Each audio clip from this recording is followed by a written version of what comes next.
Here we go, folks. Today I'm going to talk about how uh, logistics and or logistical safekeeping and strategic building are usually opposed, and how tactical manipulating and diplomatic enabling are usually opposed. So to fill some context, this is from the book Personality Patterns by David West Keirsey's son-in-law, Dr. Stephen Montgomery. I think it's Stephen Montgomery. Yeah, Stephen Montgomery. So let's talk about tactics. And a thing to remember about Keirsey is that Keirsey is not about stereotypes. When you think Keirsey is about stereotypes, you're thinking about roles. There's the hand and there's the glove. So, for example, the ESTP hand best fits the glove of the promoter, and when unhealthy, the con artist. Hand and glove, hand and glove. INTP hand, that's the, and so I've used Keirsey terms to come up with my own naming system, which is more Keirsey than Keirsey and more faithful to Keirsey than actually calling, for example, the INTP, the architect, rational. Well, architect is a role. So you want to keep your roles and your types completely separate. Now, he came up with his version of interaction styles. He and Behrens came up with interaction styles. There was a lot of crossover in that Linda Behrens' interaction styles were based on Keirsey dichotomies that he discovered in the 80s when he had a book or that promoted those, where it's called Portraits of Temperament. And Linda Behrens created the interaction styles from those. And then Keirsey came up with his own interaction styles. We didn't call them interaction styles, but in lieu of a better name, we're going to call them interaction styles. And so for me, the more Keirsey than Keirsey name for the INTP is accommodative rational, because responsive accommodation is the interaction style and rational is the temperament. And so we have the J-kips on one side. That's the Jung-Keirsey individuation patterns. So accommodator rational is the individuation pattern. And then on the other side, we have the intellects, the roles. And any type can enact these roles. It's just that in Keirsey theory, it's that certain J-kips, certain types are better at enacting certain roles than others. Right. So in general, artisans are tactical. Best at making free moves that get quick results, improvising in the moment to promote enterprises, to handle emergencies, and to help people have fun along the way. So you can see there that the temperament is set up to do those kind of tasks and those kind of jobs that draw on the strength of the artisan. And usually guardians are logistical. Why? Because they're going towards safety. And so, and you're going to be thinking about stockpiling. Guardians have a predisposition towards being logistical, best at managing goods and services, carefully scheduling times, places, and personnel for regular tasks, and reliably supporting and protecting people and property. So this requires a lot of discipline to do that. And that role, those logistical roles, the guardian is well suited for. So this is talking about the gloves. The hand is the temperament. Idealists are diplomatic, best at guiding people in their personal development and at nurturing good relationships, emotional health, and high morale in their families, among their colleagues, and in the workforce.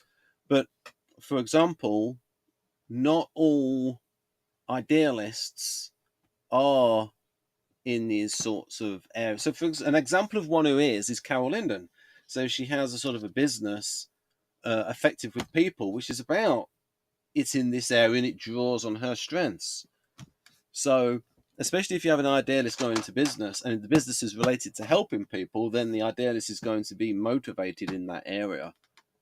So, it doesn't mean all idealists should be going to this area. They can enact other roles, but these roles are real, and also these roles correlate to function pairs.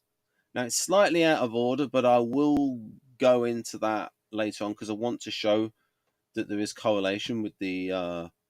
So Keirsey's system of roles, and this is where people think that Keirsey was stereotypical. That's because they're focusing on his roles. All the temperament stuff is about motivation and language and tools. There's a lot of nuances to Keirsey. It's just that because Keirsey can be understood at a simple level, people understand that it's simple, and they don't realize that there are various levels beneath that. So, and then rationals are strategic. Best at envisioning and organizing the future, directing research and development, and organizing the design and construction of evolving projects. So, look at these words here: guiding, development. Development. Which function is common amongst these? Within the NF club, you're going to get NI. Amongst the NT club, you're going to get NI. Intuition of development. Developing people, developing projects. Usually not people related. And so, now then let's look at, and I'll get back to the opposition. And these are just some bits from the book Personology. This is his most accommodative rational book, his most INTP book. This is almost you're getting the full Keirsey here, where he's really INTP'd it. Well, he and his son, who you could argue is even more INTP. It was uber INTP actually, David Mark Keirsey. So now this book was a redo of Brains and Careers, so there's more of a focus on the role enactment, the roles. So here's the thing is, so I would take issue at this because I would say, look, tactical manipulators, that's not the name of the temperament. The name of the temperament is artisans, and tactical manipulation is an intellect. So you have to have a total separation between the type and the intellects and the role, so that people don't get confused and people don't end up criticizing Keirsey for talking about stereotypes. So he should have made that absolutely clear so that people didn't misunderstand him. Right. Because this is a redo of Brains and Careers, there's a focus on the careers. But you get all the temperament stuff there. Again, now we're not really talking about the roles. We have all the motivational stuff there. In fact, at the moment, I'm being messaged by an accommodator idealist. And she knows who she is and if she watches this video. Right. So again, roles, initiator, contenders, collaborators. And so I think the type should be called, so for example, this, an accommodator guardian. ISFJ preferences. Right. Now, let's go back. This is something I can get into as well. Something I noticed. I did an old video on this. What this shows is that those types which are opposite in functions and opposite in Keirsey, my contention is that those types conflict more. For example, if we look here at, so for example, ENTJ and ISFJ are opposite in the Keirsey temperament. Opposites in Keirsey and in functions. And these big time conflict. INTJ and ESFJ, opposite temperaments. Why the opposite temperaments? Because the rational is an abstract utilitarian and the guardian is a concrete cooperator. Also, the interaction styles are opposite. You have confrontative, you have reserved and directive, and expressive and informing. And the functions are opposite. So, This is my conflection. These are double conflictors. And the reason I'm talking about this is to show the importance of Keirsey opposites, and that's what I'll be talking about with those intellects being opposed. But I have to do this sort of groundwork, and also because I'm a cross-contextual thinker. It does mean that people get confused, though. So I'm showing the connections between these two systems. You're not going to get it anywhere else, because, you know, those people don't want that small audience. But people who want the depth and want the connections. And so here, ENFJs and ISTJs, do they really conflict that much? I mean, they're both cooperative. Here, and then these ones really, really conflict. ENFP and ISTP really don't get on. INFP and ESTP, yeah, those, as a trend, those INFPs don't like it when people vote for an ESTP president. Right. Right. Right, strategic building, tactical manipulating, mentoring, and these are opposed. So what did I want to say? I can give you an example.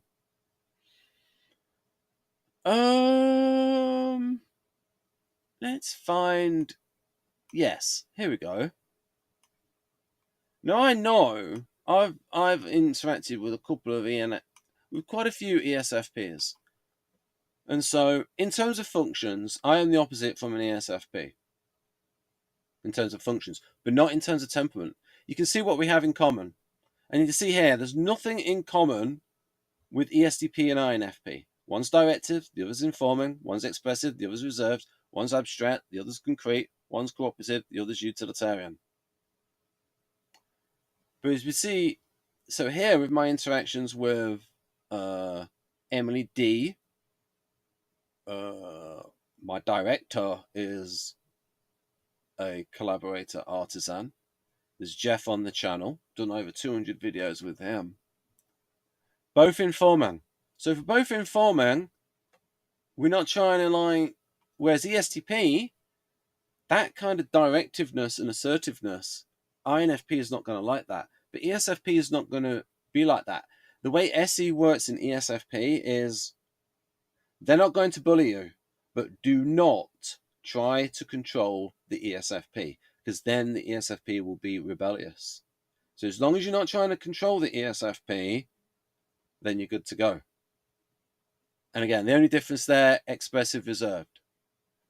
Abstract, concrete, but both are utilitarian. Both are happy to think outside of the box. Both are happy to think outside of the box, and both are informing. Whereas if you look at ESTP and INFP, one's directive, one's informing. INFP females will see these ESTP males as toxically masculine. And there's going to be a difference between cooperative and utilitarian, between your expediency and your almost, which can go into ends justify the means, versus more ethically based actions. So you can see there, these are both opposites in terms of functions, but I'm sure you would agree, hopefully, that you do recognize that these two conflict more than these two. And the explanation for why is explained through Keirsey dichotomies. So it's almost like Keirsey has half the picture and functions has half the picture. So bring the two together.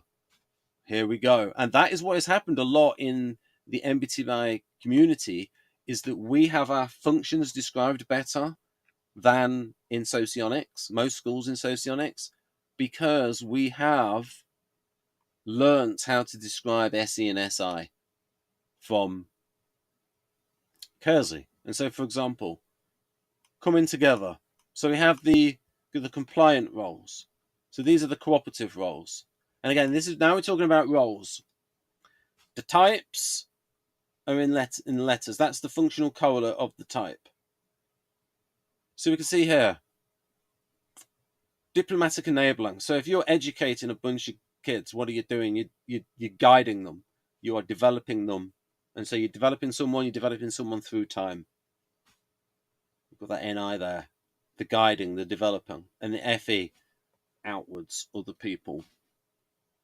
More reserved role, counsellor, one-to-one. There's a predisposition in the contender idealist. So the contender idealist will have INFJ preferences, usually, that to guide people one-on-one. They see the direction someone should go in. Seeing that path, that singular route with the NI. With the NE, we see multiple paths. So the way that a NPs are, it's more like, well, you could do it like this, you could do it like that. So that correlates with being informer. It's like they don't just see one right path. You do it like this, option here, option there, take what you like. We're a P, we're happy-go-lucky. Don't bring up the STPs, they're more directive, but amongst abstract types, we can give you options. Right. And so these roles, so you have, again, reactive role, reactive as in reactive inquiry, informing roles, proactive enterprise. Typical INTP, David West Keirsey, like kept on changing his system. Right. This came out in 2010. Please Understand Me 2 came out in 98. So proactive enterprise, that's directive roles, mentoring. Mentoring is directive, as Linda Behrens noted correctly, one up, one down. Right. And then with directive STJs, you're not doing it right. You have to do it like this. More informing roles of SFJs. What are the SFJs doing? They are helping people on a physical level. So that correlates with FE and SI. So you see here, it's coming together. The Keirsey intellects, and the intellects are socially intelligent roles. These are real jobs. All these are real jobs. Logistical safekeeping is real. Diplomatic enabling is real. Strategic building is real. Look at Elon Musk. He's done some strategic building. Tactical manipulating is real.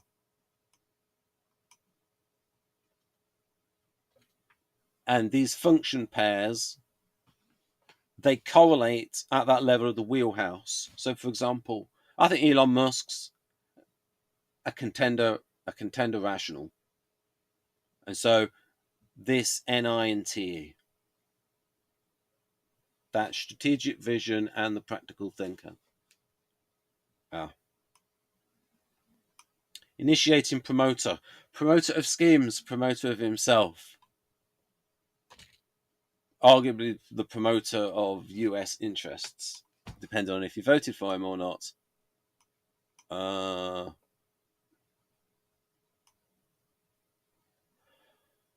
Right then. So that's where it comes together. Now we're going to go into how exactly what we mentioned here. First of all, we're going to look at logistical safekeeping versus strategic building and why those are opposites. And we're going to look at, and so what I asked this about, oh, hang on a minute. I'm going to do some jiggery pokery. So, right, so I'm going to resize this because it is vertical. What do I do? I need to reset that. So I need to, oh, right, okay. One moment, folks. So I'm cropping this.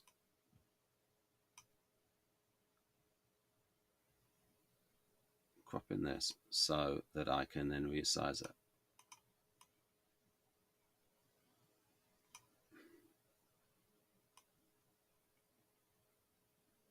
Right, here we go. So,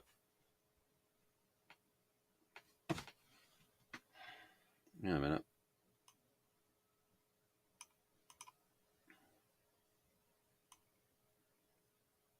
That's enough, Ben. We don't need you bigger. Right. So I was asking this about, because the dozenal system is better than the decimal system, but you have all this legacy stuff behind. So this is what tends to happen. The NCs come up with these improvements, and the Guardians don't like it, and you'll see why. The comparison between the Guardian and rational temperaments in the context of change and legacy systems highlights different priorities and approaches to improvement. So you see here, you got that strategic building who wants to improve technologically, and you've got the guardians, which are more like, if it ain't broke, don't fix it. Consistency and tradition. Guardians prioritize stability, tradition, and continuity. And again, let's look at the function there. SI stability, NI development. Actual opposites. So in that sense, now they can come together in different ways, but we're looking at how they're opposite in this sense. They value established systems and seek to maintain connections with the past, which can lead to resistance against significant changes that might disrupt familiarity or understanding of historical context, such as language reforms or numerical systems. So, for example, and so again, if you change to the dozenal system, which is better than the decimal system, because with a dozenal system, if you did it in 12s, you can divide into thirds and quarters more easily. But is that juice worth the squeeze of converting everyone to a dozenal system, and then when anyone looks at something, old texts or old tables or old figures, and reconfiguring all the computers from decimal into dozenal? And in fact, people shouldn't even call it the duodecimal system, because the duodecimal system means 2 and 10, which is basically a decimal way of looking at the dozenal. And it's like, no, as an INTP, I think I am tempted to go dozenal. But it would be a pain in the... I would have to get a certain computer distributor, and I would prefer everything to be dozenal. I mean, I went to my own year system, but I think but going to the dozenal system, that's too much.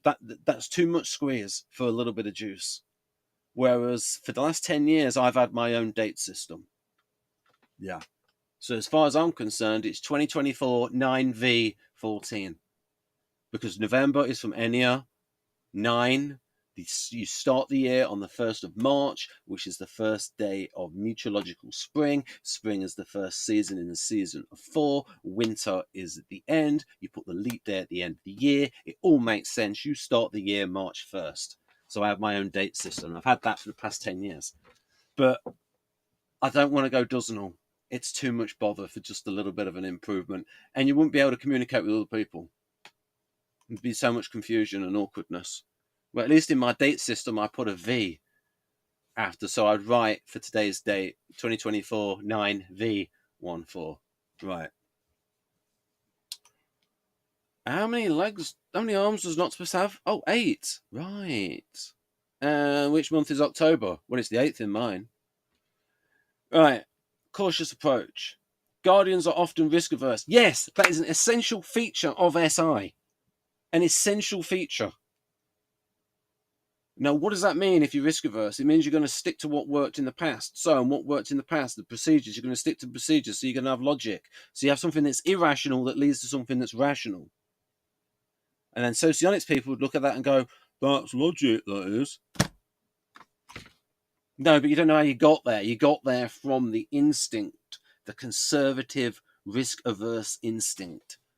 Guardians are often risk-averse, preferring gradual changes that preserve existing structures, because there's safety and familiarity in that. This aligns with the idea that they want to ensure future generations can understand older texts and systems. So the Guardians didn't like Noah Webster saying that he wanted to improve the spelling system in the United States. Okay, say they did make all those changes. How would they understand the British books that they were importing? Because it would have been importing books from Britain. Right, would they have been able to understand the books? No. It would be like someone trying to understand Old English or Middle English. It would be more difficulty. Right, so let's go on to the next one. Rational temperament. Focus on improvement. So improvement occurs through time. You have the NI there. So you're either going to have NI wheelhouse or NI fishes water like me. Anyone with I and N in the type code is going to have strong NI.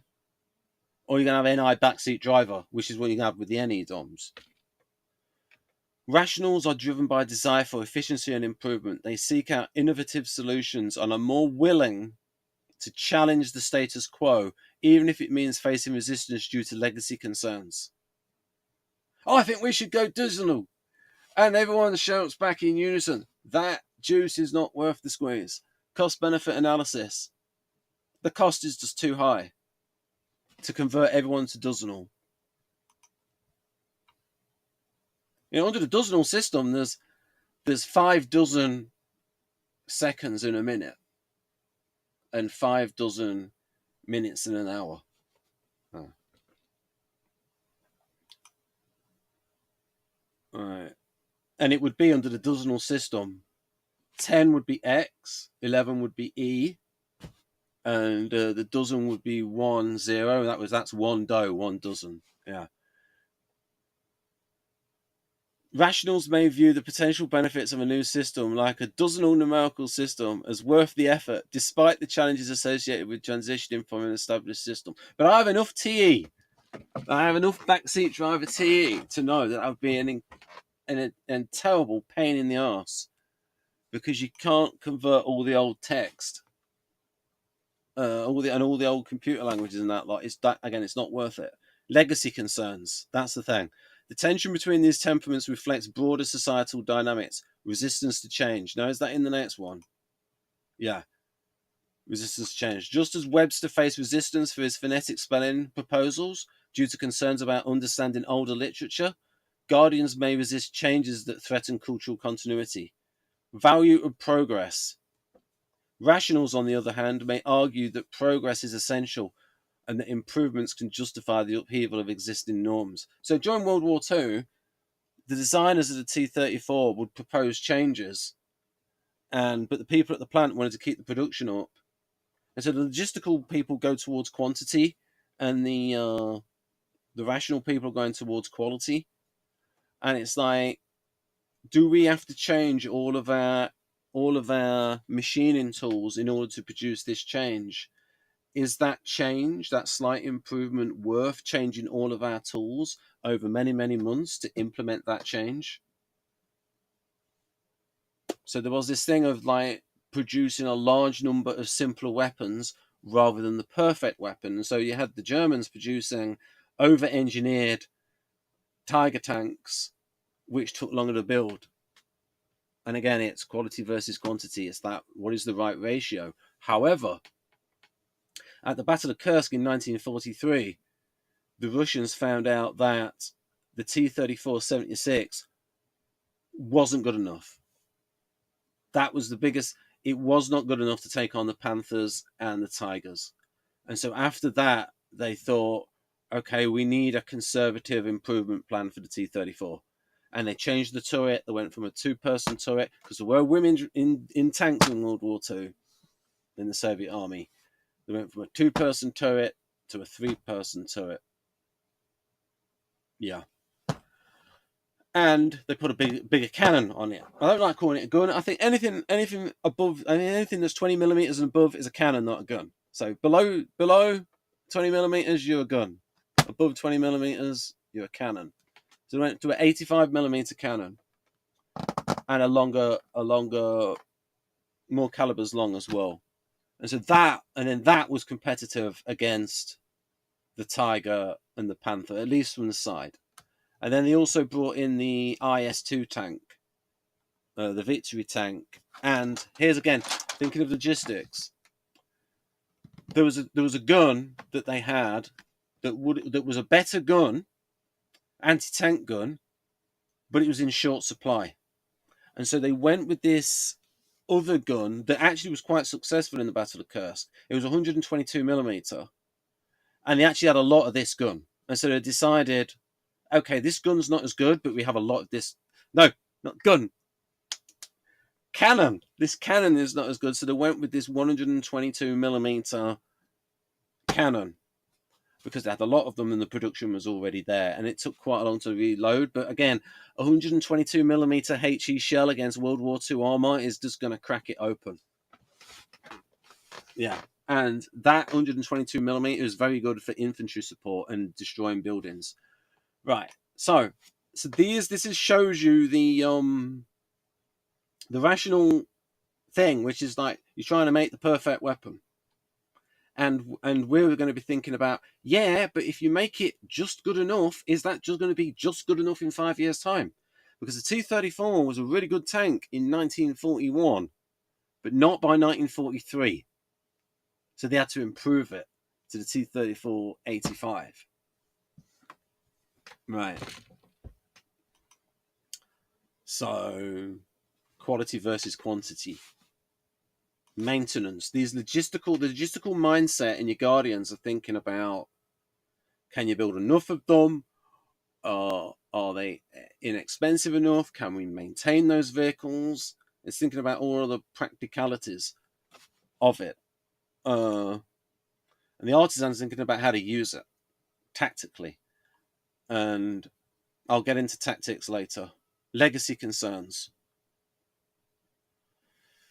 The Guardians emphasize consistency and respect for tradition. Rationals advocate for innovation and improvement. This dynamic illustrates how different temperamental perspectives can shape attitudes towards changes in systems like language and numerical representation. Right, so let's get on to tactics and diplomacy. So tactics. Let me say something. Another message from an accommodator rational. No, an accommodator idealist. To an accommodator rational. Tactics. If we think about the features of tactics, I did a video on this. If we think of adaptability versus speed, can you adapt to your opponent if your opponent is really quick? Look at the NFL. When someone's really quick, the gaps are not, what did they say the difference between college football and the NFL is the gaps are there, but they're not there for as long. Or if someone loses a step, it's speed. If you have loads of speed, you can beat someone's ability to adapt. Adaptability versus speed. Those two are opposed. And then you have deception is another part of tactics, and unpredictability. So adaptability, speed, unpredictability, deception. These are all part of the tactical intellect. Now, can you trust someone who's unpredictable? Can you trust someone who's into deception? Can you trust someone who is adapting to circumstances and going with the best deal at hand? There you go. So let's go through that. We're going to go through these, showing how tactics and diplomacy, as in diplomatic enabling, are opposites in the way Keirsey is thinking about them. And so with diplomacy, you're going with trust and long-term commitments. Tactics are going with it. So if you look at Erdogan is very tactical with Putin, and Putin gets outfoxed by Erdogan because Putin's thinking rationally. He's a contender guardian, and he's just thinking, why doesn't Erdogan do what's in his best interests? Because he doesn't know. He's always thinking tactically, Erdogan. Oh, I want that loan from the Americans, so because I need that to support my economy because I have an inflation problem. Whereas Putin is thinking, he's trying to bring in Erdogan with, like, saying, oh, you'll be the gas hub if you do the Turk Stream thing. But again, with Erdogan, it's like, I'm just going to be tactical. Now, from a diplomatic point of view, outside, you're going to be looking at it and going, do I really want to deal with Erdogan? Erdogan's very tactical, very expedient. Can he be trusted? That's the problem. Adaptability, unpredictability, flexibility versus trust. That's your problem. That's your problem that STPs have. Is they have to learn to, like, keep to agreements. Otherwise, they're not going to be trusted. Right, so this is where maturity comes in. So tactics and diplomacy are often viewed as opposing approaches in the realm of strategy, negotiation, and conflict resolution. Here's a breakdown of how they differ and how they can sometimes conflict with each other. Now, when I asked about this, I didn't bring in temperament. I deliberately asked about temperament before. Tactics. Tactics refers to specific actions or strategies employed to achieve. So when you know Keirsey, you can see SE in action. With, this is the thing. It's synergistic. When you know Keirsey temperament theory and you know functions, you have something with your functions to ground in something more real, more empirical.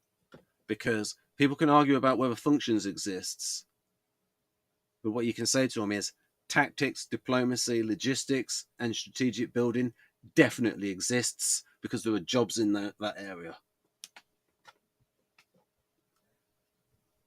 Tactics. Tactics refer to the specific actions or strategies employed to achieve short-term objectives. And there's a difference. Short-termism versus long-termism. Artisan's about the here and now.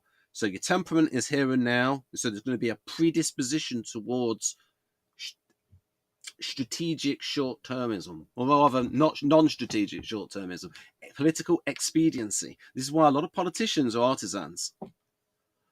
They're often focused on immediate results and can involve direct confrontation and manipulation. Why immediate results? Not in my term of office, NIMTO. Has to be within my term of office for me to get the political benefit. I think these people. I don't use singular they, them, and them. So if I ever do, I'll be angry, annoyed with myself. They are often focused on immediate results and can involve direct confrontation or manipulation, tactical manipulating. Tactics are typically reactive and may prioritize winning a particular engagement or achieving a particular goal. Diplomacy. Now, is that next one feature diplomacy? Involves the art. Yes, the art of negotiation and dialogue to manage relationships between parties, often with the goal of achieving long-term peace, cooperation, and mutual benefit. It emphasizes communication, understanding, and compromise rather than direct confrontation. Now, what I would say to idealists, you're good at this when you don't have baggage, when you don't get overly invested or overly ideological, because that then goes out the window. Empathy goes out of the window, right? When you go into the high side of the NF temperament is with the diplomacy. But if you get an NF who becomes too ideological, then the diplomacy is not going to be there. They're going to be vilifying the opponents, literally thinking the opponent is evil. That's not good diplomacy.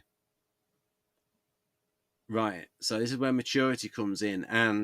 And also when the idealist does not have emotional baggage, is not egocentric, then that idealist is in a wonderful position to be a reader of character. But the downside of FI is that it can project. Healthy FI is very, very useful in terms of a theory of mind and reading people, if healthy.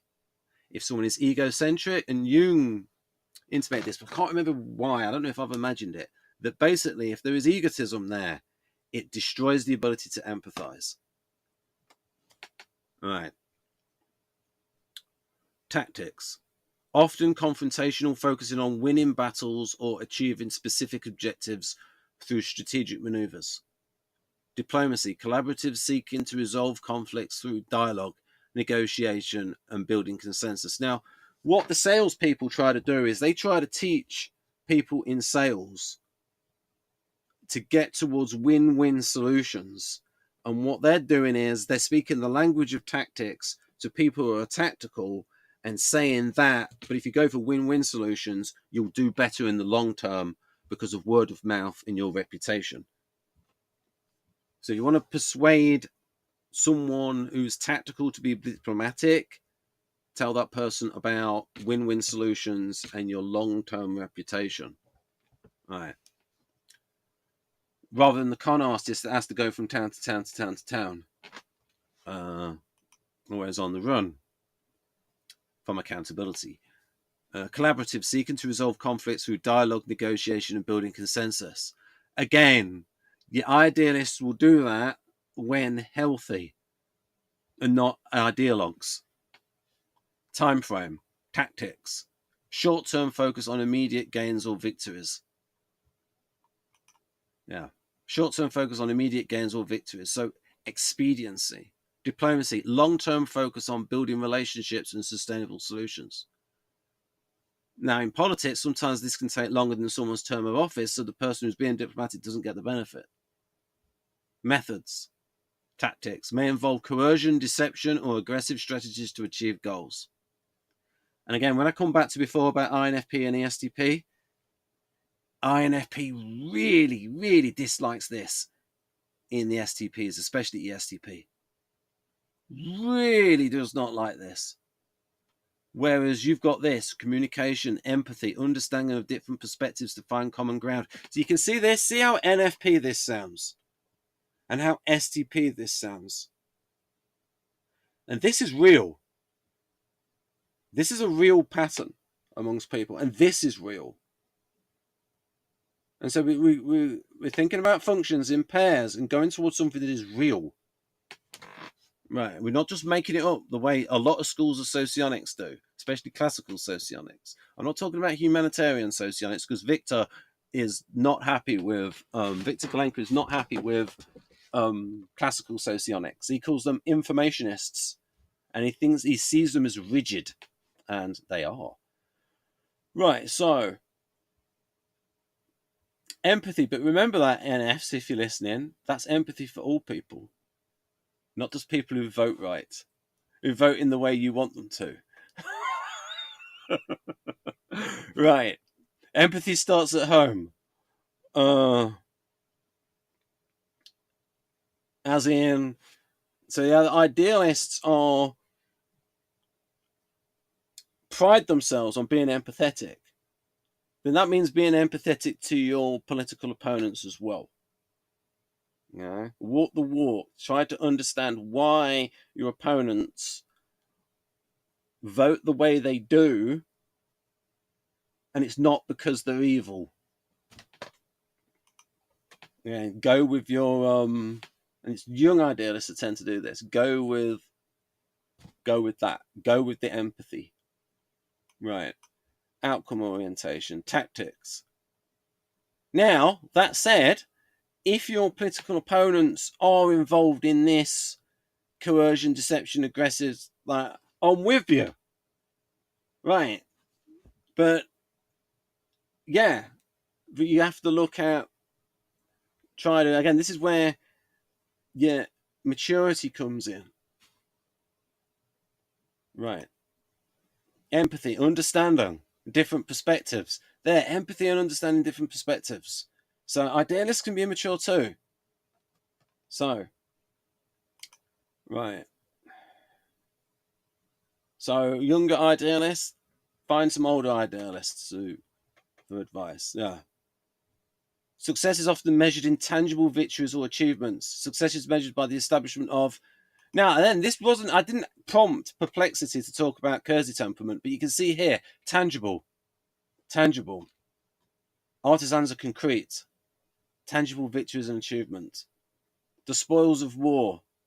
Success is measured by the establishment of agreements, partnerships, and ongoing relationships.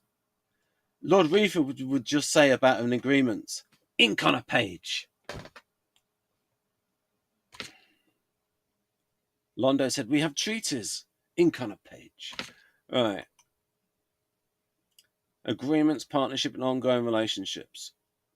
You can break that and get short-term advantage, but what's the long-term pain? Oh, you might be divorced. All right. Short-term versus long-term goals. Tactics may prioritize immediate results that can undermine long-term diplomatic relationships. For example, aggressive tactics in negotiations can lead to mistrust and damage future cooperation. Perception of intentions. Tactically aggressive actions can be perceived as hostile, which may close off avenues for diplomatic dialogue. Conversely, overly diplomatic approaches may be seen as weakness. So, like I said, I've talked about the downsides and the upsides of all of these approaches. The rationals trying to produce the perfect weapon, and it takes about 30 years, and it's too expensive and too complicated. Artisans being too tactical. Idealists being too ideological at times. And so there's a high and low side to each temperament and intellect. And it's about integration of different approaches. It's about balance and golden mean and all of that. An example of golden mean.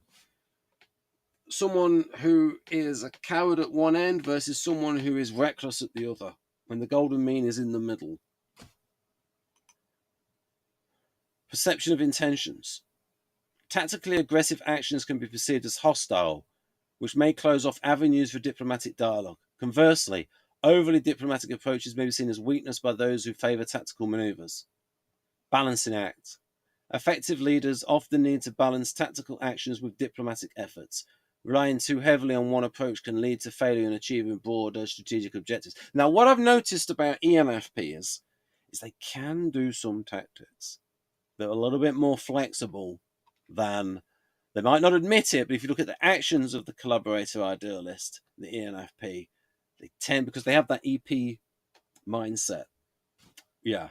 Whereas the INFP is a little bit more one of like, I'm sticking to the principle. The principle is very much an important part of me. And I can get with that. I can really get with that.